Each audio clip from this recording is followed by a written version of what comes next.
Ukraine ಆರಕ್ಷಕ ಹමුදා රුසියාවේ පිහිටි ටුවප්සේ තෙල් පිරිපහදුවට සහ රුසියානු ගුවන් හමුදාවේ ස්වයංක්‍රීය ඔත්තු බැලීමේ රේඩාර් සංකීර්ණය ඉලක්ක කර ගනිමින් ප්‍රහාරයක් එල්ල කර තිබෙනවා. යුක්‍රේන ආරක්ෂක අංශ සඳහන් කළේ මෙම ප්‍රහාරය සඳහා ඔවුන් ස්ටෝම් ෂැඩෝ මිසයිල භාවිත කළ බවයි.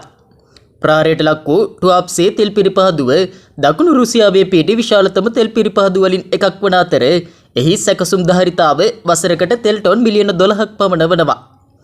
මෙම පිරිපහදුවෙන් නිෂ්පාදනය කරන ඉන්ධන විශේෂයෙන් රුසියානු සන්නද්ධ හමුදාවන්ට සපයනු ලබන බවයි යුක්‍රේන ආරක්ෂක අංශ සඳහන් කළේ. ඊට අමතරව යුක්‍රේන ආරක්ෂක අංශ හමුදාව විසින් ලුහාන්ස්ක් කලාපයේ විට්නියුපිස්කි සහ සොරකයින් ජනවාස ප්‍රදේශවල ස්ථානගත කර තිබූ රුසියානු හමුදා ඒකකවලටද අණදෙන මධ්‍යස්ථානවලටද පහර දී තිබෙනවා.